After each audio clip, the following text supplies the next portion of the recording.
భగవంతుని పాదసేవతో, సాయి తత్వంతో ఒక భక్తి ఉద్యమంలా ఈ ప్రాంతమంతా మార్మోగింది. ప్రతి ఉదయం సూర్యోదయానికి ముందే భక్తులు కలిసి నగర సంకీర్తన చేస్తూ ఒక ఇంటి నుంచి మరొక ఇంటికి పర్యటించారు. ఆ నామస్మరణతో, ఆ గానంతో కాలనీ అంతా ఆధ్యాత్మిక శృతితో నిండిపోయింది. ఉదయం 10 గంటలకు ప్రతి ఇంటిలో శ్రీ లలితా సహస్రనామ పారాయణం. తల్లి రూపమైన లలితాదేవి అనుగ్రహం ఆ ఇంటికి, ఆ కుటుంబానికి శాంతి, శక్తి, ఆరోగ్యం నింపినట్లు భక్తులు చెప్తున్నారు. సాయంత్రం ప్రతి ఇంటిలో నామ సంకీర్తన. మంచి వెలుగులో, శాంతమైన గాలిలో ప్రతి రాగం, ప్రతి భజన ఆ ఇంటిని ఆరాధనా ఆలయంగా మార్చింది.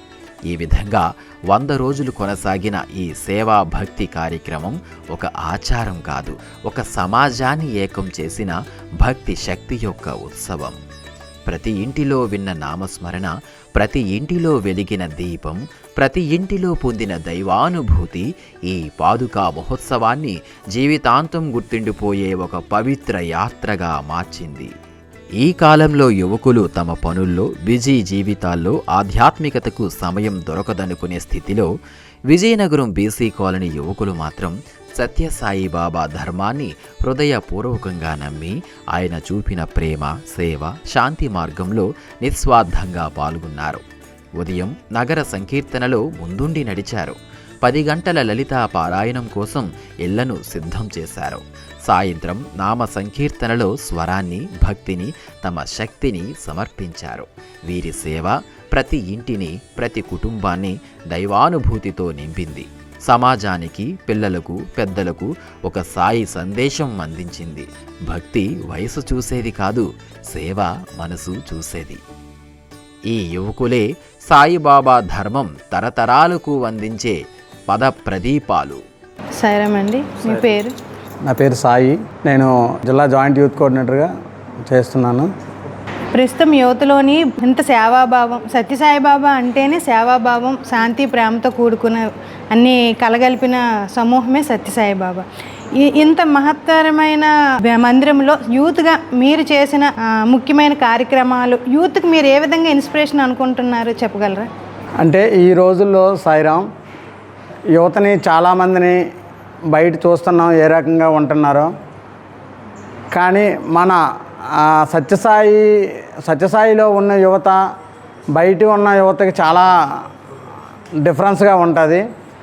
ఎందుకంటే ఒక చిన్న ఎగ్జాంపుల్ చెప్తాను సాయిరామ్. జరజావపేట ఆంధ్ర దేశం ఉంటుంది, నెల్లిమర్ల సమితి. జరజావపేటలో ఒక 15 మెంబర్స్ స్వామి తాలూకా యూత్ ఉండేవారు. స్వామి యూత్ అంటే స్వామి తాలూకా కార్యక్రమాలు, భజన్స్ అనగా, సేవా కార్యక్రమాలు అనగా అన్నీ చేసేవాళ్ళు. వాళ్ళందరూ 15 మంది కూడాను. వాళ్ళందరూ కూడా చదువుకున్నారు. వాళ్ళందరూ ఒకసారి ఏంటంటే కానిస్టేబుల్ ఎగ్జామ్స్కి అనేసి ప్రిపేర్ అయ్యారు. సాయిరామ్ స్వామి చేసిన కార్యక్రమాల వల్ల 15 మందికి కూడా స్వామి దయ వల్ల, మొత్తం అందరికీ ఆ 15 మందికి కూడా స్వామి దయ వల్ల కానిస్టేబుల్ ఉద్యోగాలు తగిలాయి సాయిరామ్. అంటే బయట అంటే స్వామి దగ్గర వచ్చి మనం సేవా కార్యక్రమాలు, ఈ భజన్స్ చేయడం వల్ల దానికంటే మన నిదర్శనం ఇంకేం కాదు. యూత్కి ఏదైనా అంటే మన దీన్ని బట్టి మనకి ఏది అంటే అవకాశం బట్టి స్వామి కార్యక్రమంలో పాల్గొంటారని కోరుకుంటూ అందరికీ సాయిరామ్. మీ పేరు సార్? ఓం శ్రీ సాయిరామ్. నా పేరు సాయి కుమార్. నేను బీసీ కాలనీ యూత్ కోఆర్డినేటర్. స్వామి అనుగ్రహంతో రీసెంట్గా స్వామి నాకు బ్లెస్సింగ్తో ఇచ్చారు. అయితే ఎప్పటి నుంచి మీరు ఇక్కడ ఈ కోఆర్డినేటర్గా ఉంటున్నారు, లేకపోతే చిన్నప్పటి నుంచి మీరు స్వామివారి భక్తులా? నేను చిన్నప్పటి నుంచి స్వామివారి భక్తుల్ని. ఎలా అంటే నాకు ఊహ తెలియని కాడి నుంచి కూడా, అంటే మా ఇంటి ఎదుటికే కన్వీనర్ గారి ఇల్లు. అప్పట్లో బాల వికాస్ ఉండేది. సో ఊహ తెలిసిన కాడి నుంచి కూడా బాల వికాస్కి వెళ్ళడం మాకు అలవాటు. ఆ బాల వికాస్కు వెళ్ళి అక్కడ నేర్చుకున్నవే ఇప్పుడు ఇంప్లిమెంట్ చేసుకోవడం వల్ల నేను ఈ స్థాయికి రాగలిగానని చెప్పేసి నిస్సందేహంగా చెప్పగలను. ఎందుకంటే బాల వికాస్లో చెప్పిన అప్పుడు ఊహ తెలిసినప్పుడు ఏవైతే చెప్తున్నారో అవన్నీ కూడా ఈరోజు కూడా నాకు ప్రతిరోజు నా జీవితంలో ఎక్కడో దగ్గర ఉపయోగపడుతున్నాయి. ఎందుకంటే ఫస్ట్ పాయింట్ ఏంటంటే తల్లిదండ్రులను గౌరవించమని చెప్పారు. అలా చేయడం వల్ల నాకు అంటే ఆ బ్లెస్సింగ్ అనే చెప్పుకోవచ్చు. ఏ రోజు కూడా నేను ఇప్పుడు ఈ స్థాయిలో ఉన్నా కానీ నా తల్లిదండ్రులు ఏ రోజు కూడా నేను ఇబ్బంది పెట్టలేదు. సో స్వామి చెప్పిన మొదటి పాయింట్ అదే, తల్లిదండ్రులని చక్కగా చూసుకోమని చెప్పారు. అదేవిధంగా ఆ రోజు బాల వికాస్లో ఏంటి నేర్చుకున్నాను ప్రతి ఒక్కటి కూడా నా జీవితంలో ఉపయోగపడుతూ వచ్చింది. ఆ కారణమే నేను ఈ స్థాయికి రావడం గల కారణం. అయితే చాలా బాగా చెప్పారండి. అయితే ఇప్పుడు ప్రజెంట్ యువత స్ట్రెస్తోని చాలా ప్రాబ్లమ్స్తోని ఉంటున్నారు. అయితే బాబా ఈ స్ట్రెస్ ఇదంతా ప్రాబ్లమ్స్ అన్నీ పోగొట్టడానికి ఎలాంటి సూచనలు బాబా మీకు చెప్పారు? బాబా చెప్పిన దాంట్లో మొదటగా ఏంటంటే, అతను ఏంటి మనకి డబ్బులు తెచ్చి ఇచ్చేయండి, లేకపోతే ఇంకేదో చేయండి ఇంకేదో చేయండి అని చెప్పట్లేదు. స్వామివారు ఏం చెప్తారంటే, భజనలు చేయండి, నామ సంకీర్తన చేయండి, రోజుకి దైవనామస్మరణ. మీరు ఏ దేవుడిని నమ్మితే ఆ దేవుడు, నన్నే నమ్మండి అని చెప్పట్లేదు. మీరు ఏ దేవుడిని నమ్మితే ఆ దేవుడిని రోజుకి ఒక 30 నిమిషాలు కేటాయించండి, అట్లీస్ట్ 30 నిమిషాలు కేటాయించండి అని చెప్తున్నారు. దానిలో భాగంగా తెల్లవారి నగర సంకీర్తన 5 గంటల 20 నిమిషాలకి ఓంకార సుప్రభాతం నగర సంకీర్తన. అది కేవలం నగర సంకీర్తన ఓంకార సుప్రభాతమే కాదు, దానిలో ఓంకారం 21 సార్లు చేయడం వల్ల చాలా ఉపయోగాలు కూడా ఉంటాయి. అదేవిధంగా నగర సంకీర్తన అంటే మనం ఒక 20 నిమిషాలు తెల్లవారింటికి పురవీధుల్లో తిరిగి మన నామ సంకీర్తన చేస్తాం. అది కూడా ప్రతి ఒక్కరికి ఎవరైతే తెల్లవారింటి లెగుస్తారో వాళ్ళంటే కూడా నామ సంకీర్తన తెల్లవారి వాళ్ళ రామ కృష్ణ అనేది చాలా హ్యాపీగా వాళ్ళు ఫీల్ అవుతున్నారు. సో మనకు కూడా ఆ వైబ్రేషన్స్ మార్నింగ్ ఎలా ఉంటాయంటే, ఏ పని తీసుకున్నా కానీ సక్సెస్ రేటింగ్ 100% అవుతుంది నగర సంగీతకు వెళ్ళి వచ్చాక. అదేవిధంగా సాయంత్రం కూడా 6 గంటల నుంచి 7:30 వరకు భజన ఒక 1 అవర్ చేసుకుంటున్నాం కదా, అది కూడా మనకి పాజిటివ్ వైబ్రేషన్స్, అవే మనకు సక్సెస్ తీసుకెళ్తాయి. అదే చెప్తున్నారు స్వామి. అంతే. చాలా చూస్తుంటే ఇప్పుడు అందరూ యూత్ అంతా ఇంటర్నెట్ ఇదంతా ఇది బానిస అయిపోయారు కదా యూత్ అంతా. దీని నుంచి డిస్ట్రాక్ట్ అవ్వడానికి స్వామి ఎలాంటి సూక్తులు చెప్తున్నారండి? స్వామివారి భజనలకు వస్తే ఆటోమేటిక్గా అవన్నీ కూడా ఇంకా అవసరం లేదు. ఒక భజనే చాలు. ఆ భజనలోనే మనకి ఏంటేంటి కావాలి అన్నీ కూడా లభిస్తున్నాయని నేను అనుకుంటున్నాను. సాయిరాం. సత్యసాయి బాబా శత జయంతి సందర్భంగా విజయనగరం బీసీ కాలనీ సాయి మందిరంలో ఒక అద్భుతమైన ఆధ్యాత్మిక దృశ్యం దర్శనమిచ్చింది. ఒక్కొక్కరికి ఒక్కో ఇంటి బాధ్యతలు, వీళ్ళంతా వేరువేరు జీవితాలు, కానీ దేవుడి పట్ల ఉన్న ప్రేమ ఒక్కటే. అందుకే ఈరోజు 50 మంది మహిళలు ఒకే చోట చేరి సత్యసాయి బాబా వ్రతాన్ని గంభీరంగా సంప్రదాయబద్ధంగా నిర్వహించారు. వ్రతంలో ప్రతి శ్లోకం, ప్రతి దీపం, ప్రతి పూలరేఖ సాయిబాబా పట్ల వారి అచంచల భక్తికి ప్రతీక. సేవ, శాంతి, ప్రేమ అనే సాయి సిద్ధాంతాలను గుండెల్లో దాచుకున్న ఈ మహిళలు వ్రతాన్ని ఒక ఆచారం మాత్రమే కాకుండా ఒక సమూహ శక్తిగా మార్చారు. బాబా ఎప్పుడూ చెప్పినట్లే ఒక్కరి ప్రార్థనా శక్తి చిన్నది అవ్వచ్చు, కానీ అందరి ప్రార్థనలు కలిస్తే అది విశ్వాన్ని కదిలించే శక్తిగా మారుతుంది.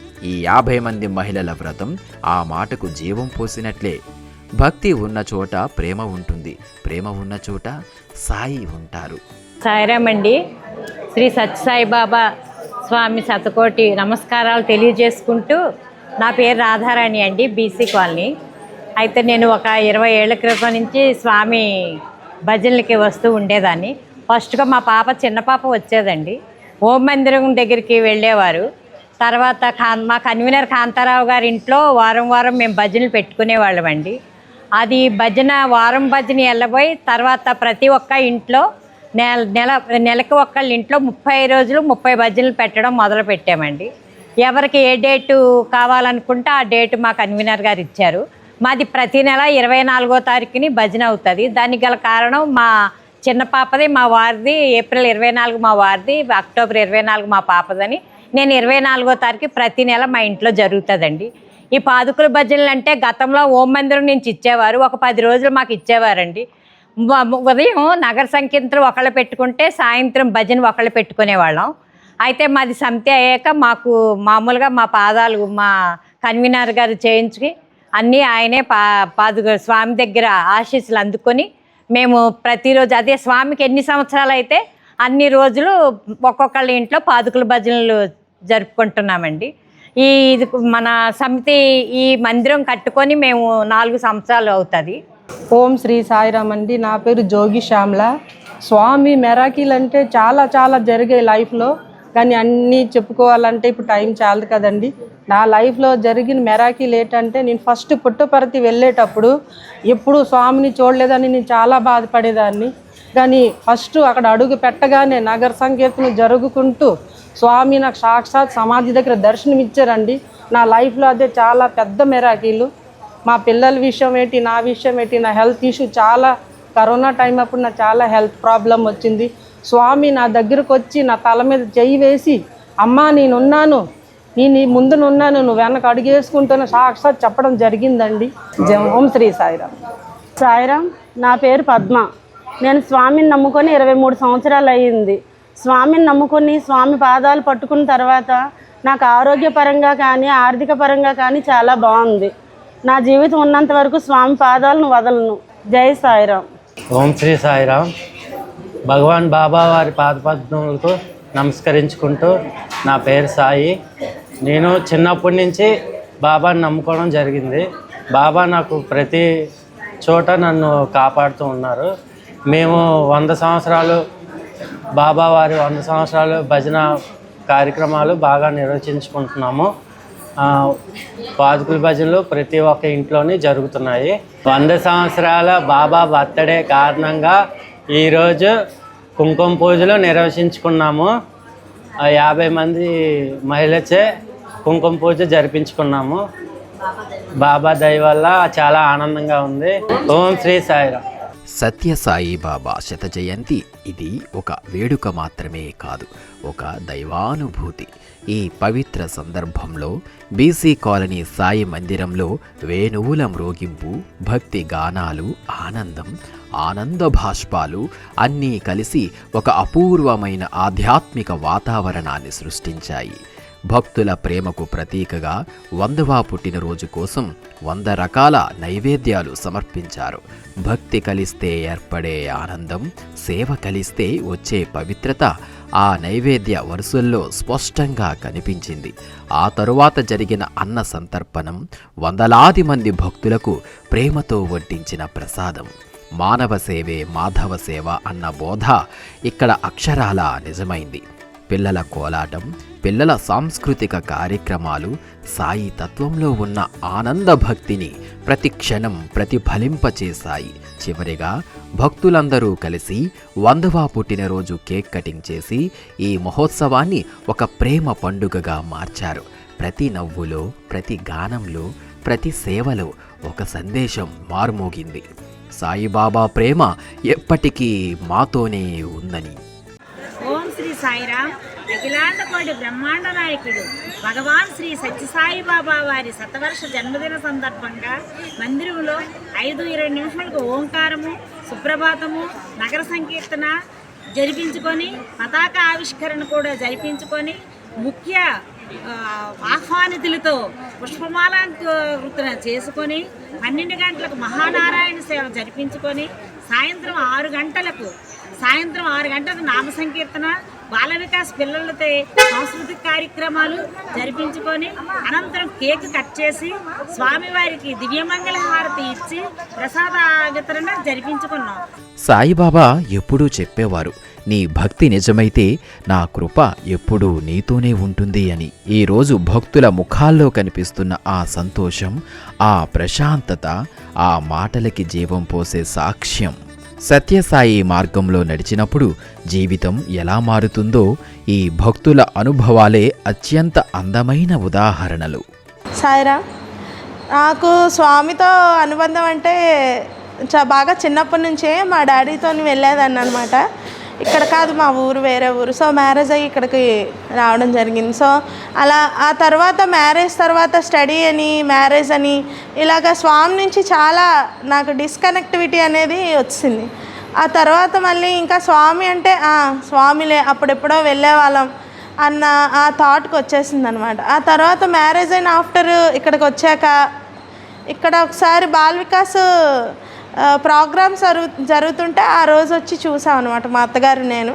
సో అలా చూస్తూ ఎలాగా స్టడీ చేస్తున్నాం కదా, ఇక్కడ అంతా కూడా ఫ్రీ ఎడ్యుకేషన్ అనేది స్పాన్సర్ చేయొచ్చు. సో నా నుంచి కూడా ఏదైనా సహాయం అంటే స్వామికి ఒక రకంగా నేను వదిలేకుండా సేవ చేసుకున్నట్టు అవుతుంది అని చెప్పి వాళ్ళతో మాట్లాడి నేను ఒప్పుకున్నాను అనమాట రావడానికి. సో అలా వచ్చి ఇలా బాల్ వికాస్లో అంటే కనెక్టివిటీ తప్పిపోయిన కనెక్టివిటీని మళ్ళీ ఆయన క్రియేట్ చేసుకొని నువ్వు ఎక్కడికి వెళ్ళిపోతావు నన్ను వదిలేసి అని చెప్పి నా చేయి పట్టుకొని నడిపించి మళ్ళీ ఆ కనెక్టివిటీ అంతటిని కూడా ఆయనే కలుపుకున్నారు. ఇది నా లైఫ్లో ఒక మిరాకిల్గానే నేను చెప్పుకోవచ్చు. నెక్స్ట్ ఏంటంటే చిన్నప్పటి నుంచి నేను డివోటీ, కానీ ఎప్పుడు కూడా స్వామిని చూడలేదు డైరెక్ట్గా, పుట్టపర్తి కూడా వెళ్ళలేదు. సో చిన్నప్పటి నుంచి డివోటీ అయ్యండి స్వామిని ఎప్పుడు దర్శించుకోలేదు, అలా మనసులో ఉండేదన్నమాట థాట్. ఒకరోజు కల్లో స్వామి స్వయంగా కనిపించి పాద నమస్కారం ఇచ్చారు. So that is another miracle.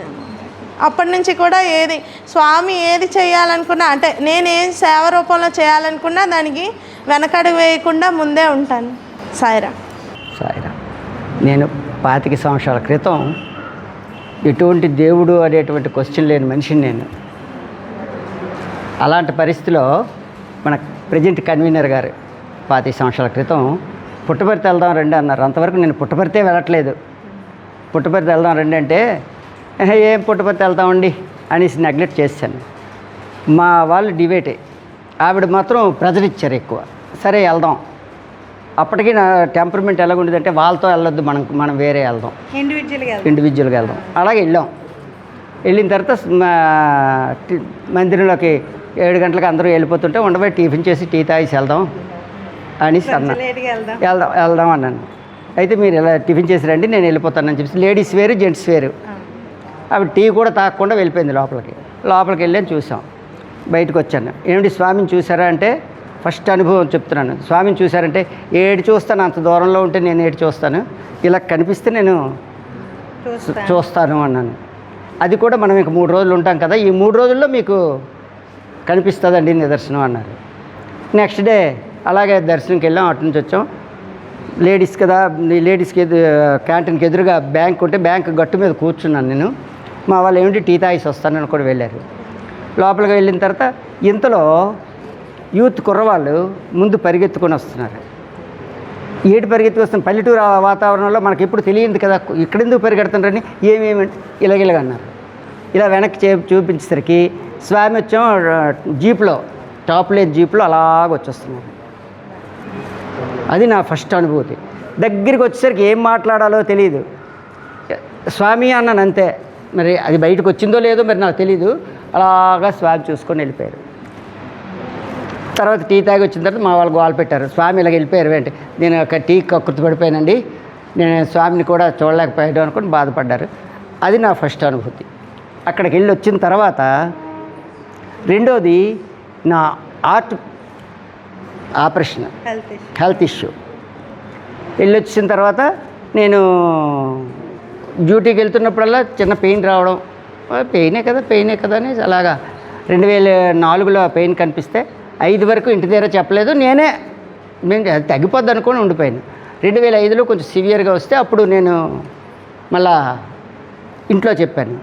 చెప్తే ఏమండి మనం డాక్టర్ దగ్గరికి వెళ్దామండి, వైజాగ్ వెళ్ళాం, చూపించాం, కేర్లో చూపిస్తే వాళ్ళు చెప్పారు మా 1 మంత్లో ఆపరేషన్ చేయాలండి, లేకపోతే కొలాప్స్ అయిపోద్ది అనేసి. బాగుంది అనుకున్నాం. అతను ఎంత అవుతుందంటే 2,70,000 అవుతుంది అన్నారు. ఎప్పుడు 2005లో 2,70,000 అవుతాయంటే సరే అన్నాను. సరే చేసుకుంటానండి, ఎంతవరకు గ్యారంటీ అని అడిగాను. నాకు 2 కూతుర్లు అంతే, ఆ 2 కూతుర్లు 2 అల్లుళ్ళు 4, మేమిద్దరం 6 వెళ్ళాం హాస్పిటల్కి. ఆ డాక్టర్ వచ్చాం 2,70,000 అవుతుందండి, మీరు గవర్నమెంట్ ఎంప్లాయీ కాబట్టి రీఎంబర్స్మెంట్ కూడా వచ్చేస్తుంది, మీ సొమ్ము మీకు వచ్చేస్తుంది, ప్రాబ్లం లేదు అనేసి అన్నారు. అయితే గ్యారంటీ ఉందా లేదా అన్నాను. 50-50 అండి అన్నారు. నేను మాత్రం అప్పుడు అంటే స్వామి మీద నమ్మకం ఉంది, కానీ అంత స్పీడ్గా లేదు నాకు నమ్మకం. 2,70,000 నీకు ఇచ్చేసి ఎవడయ్యా చచ్చిపోమన్నాడు, ఆ ఉదయం ఎంతవరకు ఉంటే అంతవరకు బ్రతుకుతాం, లేదా చచ్చిపోతాం. నేను గవర్నమెంట్ ఎంప్లాయీ కాబట్టి నా మిస్సెస్కి పర్వాలేదు, నేను మీకు డబ్బు ఇచ్చేసి చచ్చిపోను అనేసి అంటే మా పిల్లలు గట్ట బ్రతిమాలితే లేదు మరి అతను చేసుకోమని వస్తున్నారండి అన్నారు. అప్పుడు మా పెద్ద పాప వచ్చి డాడీ మీరు స్వామిని నమ్మారు కదా, పుట్టపర్తి వెళ్తే ఎలాగ ఉంటుంది అన్నారు. సరే తల్లి వెళ్దామంటే అక్కడ అప్పుడు ఈ యాంజియోగ్రామ్ చేసిన సీడీ అది 90 డేస్ కంటే ఎక్కువ పనిచేయదట మళ్ళీ చూడడానికి. ఆ 500 రూపాయలు కట్టి తీసుకున్నాం. అప్పుడు తీసుకొని అది పట్టుకొని పుట్టపర్తి వెళ్ళాం. పుట్టపర్తిలో హాస్పిటల్కి వెళ్ళిన తర్వాత హాస్పిటల్లో 2 రోజులు తిరిగాం. 3వ రోజు వెళ్తే సీడీ చూసారో లేదో మరి నాకు తెలియదు. రిపోర్ట్లు చూసి ఏమండి మీకు సివియర్గా ఉందన్నారు, మీరు బయట ఆపరేషన్ చేసుకోండి అనేసారు. ఇక్కడ టైం పడుతుంది, 1 సంవత్సరం టైం పడుతుంది అన్నారు. పుట్టపర్తి టైం పడుతుంది, ఎందుకంటే అక్కడ సీరియల్. ఇప్పుడు ఈ పేషెంట్ బాగా సివియర్గా ఉంటే అడ్మిట్ చేసుకుని వెంటనే చేసేస్తారు, లేనప్పుడు సీరియల్గా రమ్మంటారు.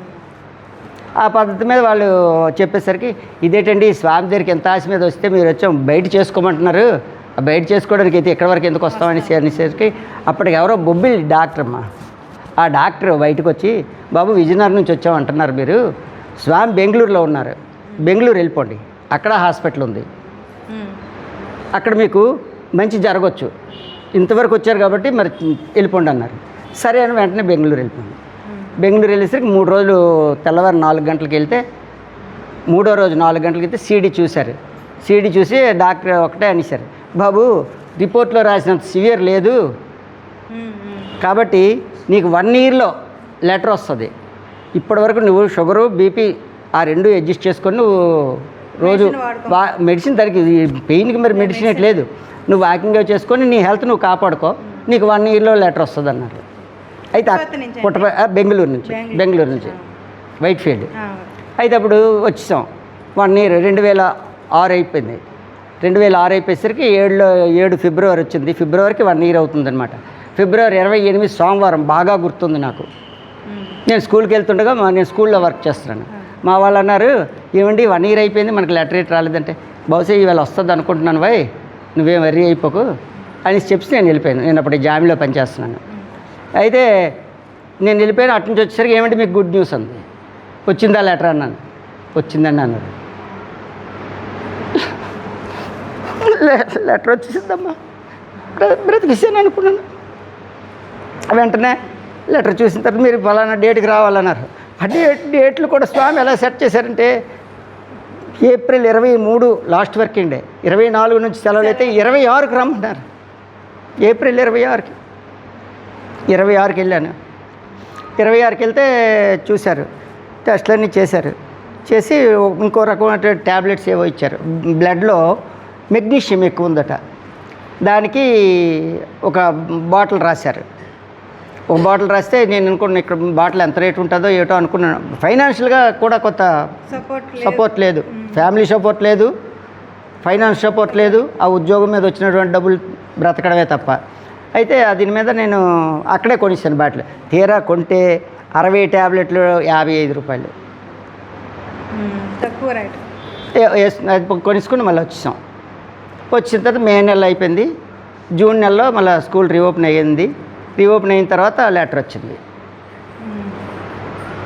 వెళ్ళాం. ఆ లెటర్ మీద సెలవులు పెట్టి వెళ్ళిపోయిన తర్వాత మీకు జూన్ 11 జూన్ నెలలో వెళ్ళిపోయాము. జూలై 3న అడ్మిట్ చేసుకున్నారు. జూలై 3 కాదు 11న అడ్మిట్ చేసుకొని 22 మా పెదపాప బర్త్డే ఆ రోజు ఆపరేషన్ చేశారు. అయితే అదొక హాస్పిటల్ కాదమ్మా, అది ఇంద్రభవనం. అది ఆపరేషన్ థియేటర్లో తీసుకెళ్లారు. వెళ్తున్నప్పుడు నాకు చెప్పారు, బాబు మీరేం గాబరా పడకండి, మీరేం మేడం గారికి ఏంటి చెప్తారంటే, ఏంటి చెప్పక్కర్లేదండి, నేను గవర్నమెంట్ ఎంప్లాయీని, ఏమైనా అయితే అంతా స్వామి చూసుకుంటారు మిగతా కార్యక్రమాలన్నీ. అప్పటికి నాకు స్వామి మీద అంత ప్రగాఢ నమ్మకం వచ్చిందనమాట, చూసుకుంటారు అనేసాను. అనేసిన తర్వాత ఆపరేషన్ థియేటర్కి వెళ్తుండగా మా వాళ్ళు వస్తే నువ్వేమి ఆడకు బాధపడకు, ఫ్రీగా ఉండు, నేను వచ్చేస్తాను అన్నాను. నెక్స్ట్ డే ఆపరేషన్ అయిపోయి తీసుకెళ్లారు. నాకు తెలివి ఉంది, అక్కడ ఒక కటౌట్ ఉందమ్మా స్వామివారిది. ఆ కటౌట్ చూస్తే ఆపరేషన్ థియేటర్లో అది మీద పడిపోయినట్టే ఉంటుంది ఆ కటౌట్. అది అలా చూశాను. అలా చూసి ఇచ్చేస్తే, బాబు మీకు చిన్న ఇంజక్షన్ ఇస్తానన్నారు, ఇచ్చుకోండి అన్నాను. కొంచెం దీనిగా అంటే నిప్పుతో కాల్చినట్టు ఇది మనకి ఊదుతో చొరక పెట్టినట్టు అయింది. అయితే నేను అన్నాను, సాయిరామ్ అన్నాను. ఆ సాయిరాముడే నీకు కాపాడుతాడు బాబు అనేసారు డాక్టర్ అనేసారు. అనేసిన తర్వాత ఇంకో వెంటనే ఇక్కడ ఇంజక్షన్ ఇచ్చారు, ఇక్కడ కట్ చేశారు. ఇక్కడ కట్ చేస్తే నాకు ఇంకా మత్తి ఎక్కలేదు. ఇలాగా వంగి ఇలా చూశాను. ఇలా చూస్తే ఇక్కడ కట్ చేశారా అన్నాను నేను. నాకు మరి నొప్పి ఏం లేదు, ఇక్కడ కట్ చేశారంటే అతను ఇంకో డాక్టర్ గారు మన విజయనగరం ఎవరు అతను మన ఓం మందిరంలో ఉన్నారు, కోటేశ్వరరావు, నల్లగా ఉంటారు, వాళ్ళ అబ్బాయి అక్కడ డాక్టర్. అతను వెంకట్రావు గారు అబ్బాయి. అదే అతను వచ్చేమో అలా చూడకూడదు బాబు అని చెప్పి తల పట్టుకున్నారు. అంతే, మరి నాకు సెన్స్ లేదమ్మా. నెక్స్ట్ డే ఆ రోజు రాత్రి ఎప్పుడు ఆపరేషన్ అయిపోయింది, అంత అయిపోయింది, ఐసీయూలో పెట్టారు. ఐసీయూలో పెట్టిన తర్వాత మరి దానికి మరి ఐసీయూలో జరిగింది మరి చెప్పక్కర్లేదు, అంతా సక్సెస్ అయిపోయింది. నాకు ఆ నెలాఖరికి డిశ్చార్జ్ చేశారు. డిశ్చార్జ్ చేసినప్పుడు నాకు ఫ్రీ విజయనగరంకి టికెట్, ఎస్కార్ట్ అంటే నా ఎయిటెంటర్కి ఆఫ్ కన్స్ట్రక్షన్ ఎవరైతే వాళ్ళు. అక్కడ ఆ హాస్పిటల్లో ఉన్న రూల్ ఏంటంటే జెంట్ పేషెంట్ అయినప్పుడు జెంటే ఉండాలి ఎయిటెంటర్. అది లేడీ పేషెంట్ అయినప్పుడు హస్బెండ్ అయితే పర్వాలేదు, లేకపోతే ఇంకో లేడీయే ఉండాలి. అయితే నేను పేషెంట్, నాకు ఎస్కార్ట్ ఎవరు లేరు. నా మిస్సెస్ని అలౌ చేయడానికి కొంతమంది డాక్టర్లు డిస్కస్ చేసుకొని అప్పుడు నా మిస్సెస్ని ఎయిటెంటర్గా అలౌ చేశారు. ఎందుకట, ఏదైనా జరిగితే లేడీస్ ఫెల్ట్ అది గాబరైపోయి గొడవ పెట్టేస్తారు, ఏడుస్తారు, గట్టి కేకలేసి ఏడ్చేసరికి బ్యాడ్ వస్తుంది అనేసి అన్నారు. అని తర్వాత అయితే అసలు విషయం చెప్పలేదు. అక్కడ ఆపరేషన్కి వెళ్తుండగా 5% ఇదే డ్యామేజ్ అండి, 95% గ్యారంటీ ఉంటుంది, కానీ ఒక 5% కూడా మీకు ఇష్టం లేకపోతే వెళ్ళిపోవచ్చు అన్నారు. అప్పుడు నేను 5% నేను స్వామి మీద ఇచ్చానండి, మీకేం ఇది లేదు చేసేయండి అన్నాను. అది నా తాలూకా రెండవ మిరాకిల్. మూడోది 50 లక్షల వరకు బిజినెస్ చేసినటువంటి నా పెద్ద కూతురు బిజినెస్ దెబ్బతినేసింది. చాలా బాధపడ్డారు. ఒక పరిస్థితిలో తినడానికి కూడా బాధపడినటువంటి పరిస్థితిలో వాళ్ళకి చెప్పాను, మీరు పుట్టపర్తి వెళ్ళండి, స్వామిని స్వామిని దర్శించి లెటర్ ఇవ్వండి అన్నాను. లెటర్ ఇవ్వండి అంటే వాళ్ళు ఆ మాట మీద వెళ్ళారు. అక్కడికి వెళ్ళారు, 3 రోజులు వెళ్ళారు. 2 రోజులు లెటర్ పట్టుకొని వెళ్తుంటే అలాగే వెళ్ళిపోతున్నారట. ఇతందే కాదు, ఎవరివి తీసుకోలేదు లెటర్స్, అలా దర్శనం ఇచ్చేసి వెళ్ళిపోతున్నారట. 3వ రోజు వస్తూ లెటర్స్ అందరివి తీసుకున్నారు, ఇతను లెటర్ తీసుకోలేదు. ఇతను ఏడ్చేసి ఇంకా ఏడుపు, మరి ఇంకా నేను నా లైఫ్లో మరి ఇద్దామనని వెళ్ళిపోయిన మనిషి, వెళ్ళిపోయిన స్వామి మళ్ళీ తిరిగి వెనక్కి వచ్చి ఈ లెటర్ తీసుకొని వెళ్ళిపోయారు. వెళ్ళిపోయిన తర్వాత నాకు వెంటనే ఫోన్ చేశాడు. అయిపోయిన తర్వాత ఇలా చేశారు. అయితే నీ రోజు మళ్ళీ తిరిగి వచ్చి తీసుకెళ్లారంటే నీ రోజులు మారిపోయాయి అన్నాను. ఇప్పుడు అనకూడదు, అతడు ఇంచుమించు 60 లక్షలు పెట్టి ఇల్లు కొనుక్కున్నాడు. పెద్ద కొడుకు సీఏ చేసి ఇప్పుడు బెంగళూరులో వర్క్ చేస్తున్నాడు. రెండో కొడుకు లాయరు, అతను అంటే నా కూతురు లాయరు. వీళ్ళందరూ అంతా మంచి రాయల్టీగా ఉన్నారు. అన్నీ ఆ స్వామి దయ వల్లే. ఇవి నాకు జరిగినటువంటి మిరాకిల్స్. ఈ మందిరం యొక్క స్పిరిచువల్ కోఆర్డినేటర్ గారు మనతో ఉన్నారు, ఒకసారి వారితో మాట్లాడదాం. సాయిరామ్ అమ్మ, నా పేరు సాకిరి కృష్ణమూర్తి, ఇక్కడ స్పిరిచువల్ కోఆర్డినేటర్గా చేస్తున్నాను. నేను 2018 నుంచి ఇక్కడ సాయి డూవర్డ్స్కి కొంచెం చంద్రభూషణ అనే అతను నాకు పరిచయం చేశారు. అంతవరకు నాకు సాయిరామ్ అనేది కొంచెం తెలియదు, పూర్తిగా తెలియదు. ఏదో షిరిడి సాయి అలాగే వెళ్ళేవాడిని అంతే తప్ప నేను పెద్దగా దైవభక్తుని అయితే కాదు. ఈ 2018లో చంద్రభూషణ అనే వ్యక్తి నాకు ఒకసారి మా తోటి వర్కర్ అయిన జూటుమిల్లి ఒకసారి రమ్మన్నారు, మందిరంకి రా, భజన చేస్తుండు, బాగానే ఉంటుంది, సరే పుట్టపర్తి వెళ్తే బాగుంటుంది, పుట్టపర్తి వస్తావా అన్నారు. వెళ్తాను స్వామి అన్నాను. సరే అని చెప్పేసి సేవకి వెళ్ళాము 10 డేస్ పాటు. అక్కడ వెళ్ళి అక్కడ నాకు స్వామి హాస్పిటల్లో సేవ ఇచ్చారు. సేవ కంప్లీట్ చేసుకొని వచ్చేసాను ఆ స్వామి దయ వల్ల. వచ్చిన తర్వాత ఇంకా అప్పటి నుంచి మందిరంకి ఈ భజనలకు రావడం, ఆ పాటలు కొంచెం నాకు పాటలు అంటే కొంచెం ఇంట్రెస్ట్, ఆ పాటలు పాడి ఈ పాటల యొక్క ఆ పాటలు వినడానికే వచ్చేవాడిని. అలాగ వస్తూ అలాగ బాగా మందిరం అంటే అలవాటు పడిపోయాను. ఆ తర్వాత కొద్ది రోజులకేమంటే నాకు స్పిరిచువల్ కోడర్గా ఉంటావా అని అన్నారు.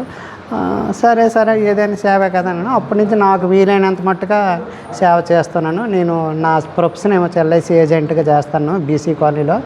అది చేస్తూ స్వామి సేవలో ఎక్కువగా టైంగా స్పెండ్ చేస్తాను. ఏదైనా కొంచెం సేవ అయినా నారాయణ సేవ అని ఓ రైస్ ప్యాకెట్లు అవన్నీ ఏదైనా మా కన్వీనర్ చెప్పిన విధంగా నేను నా వరకు నేను నడుచుకుంటాను స్వామి. ఈ స్వామి దగ్గరికి వచ్చాక కూడా నాకు అంత బెటర్ పొజిషన్ వచ్చింది. మీకేమైనా మంచి మెరాకిల్ ఏమైనా జరిగింది? మెరాకిల్ అంటే అంతగా తెలియట్లేదు కానండి, పిల్లలకు కానీ చదివించుకున్నాను. పైగా నేను ఏదో అనుకున్నా ఆ రోజు సక్సెస్ అయ్యేది. నేను ఒక ఎల్ఐసి ఏజెంట్ కదా, మీకు తెలిసిందే. హెవీ కాంపిటీషను, ప్రతి వ్యక్తి కూడా కాంపిటీషన్, అందరూ పోటీ పడతారు. ఆ పోటీ తత్వాలు ఎలా నిలదొక్కోవాలనేది స్వామి దగ్గర నేర్చుకున్నాను. ఆయన దగ్గరికి వచ్చి ఆయన కళ్ళారా ఆయనతో చూసి బయటికి వెళ్ళంటే అది అంతా 100 ఇప్పుడు కూడా మంచి నా ఎల్ఐసి ప్రొఫెషన్లో కూడా నేను మంచి బ్రాంచ్లో కూడా మంచి పేరుగా సంపాదించాను స్వామి దేవల్ల. అప్పటి నుంచి ఎప్పటికప్పుడు వ్యాపార రీతిలోని నా సంపాద రీతిలోని పిల్లల చదువులోని సపోర్ట్ చేశారు స్వామి. మరి అంతా సర్వం స్వామి అనుకుంటాను. అప్పటి నుంచి నేను కూడా మారాను. కొద్దిగా ఇంట్లో కొంచెం మారడానికి ఇప్పుడిప్పుడే ప్రయత్నాలు జరుగుతున్నాయి. స్వామిదేవ వాళ్ళు కూడా పూర్తిగా మారి అతను నమ్ముకుంటే ఇంకా అంతకంటే ఇంక సుఖం లేదు. హ్యాపీ అదే అనుకుంటాను సాయిరా. ఈ ప్రయాణంలో మనమందరం తెలుసుకున్న విషయం ఒకటే, సాయిబాబా మనలో ఉన్న ప్రేమను వెలికి తీయడానికి వచ్చినారు. మనలో ఉన్న సేవను మేల్కొల్పడానికి వచ్చి ఉన్నారు. భజనలోను, పారాయణలోను, సేవలోను ఒకరికి ఒకరం తోడుగా నిలిచినప్పుడు సాయి తత్వం జీవిస్తున్నదని మనమందరం అనుభవించాం. ఇదే ఈ మహోత్సవం ఇచ్చిన మహత్తరమైన బోధ. సాయిబాబా ఎక్కడ ఉన్నారు? మన ప్రేమలో, మన సేవలో, మన ఐక్యతలో. ఈ దివ్యయాత్రలో కలిసిన ప్రతి భక్తునికి సాయి కృప ఎల్లప్పుడూ తోడుగా ఉండాలని ప్రార్థిస్తూ లోకా సమస్త సుఖినో భవంతు. జై సాయిరామ్.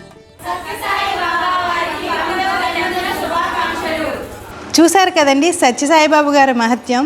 మరో ఆధ్యాత్మిక విషయంతో మళ్ళీ కలుద్దాం. చూస్తూనే ఉండండి మీ వారాహి డివోషనల్.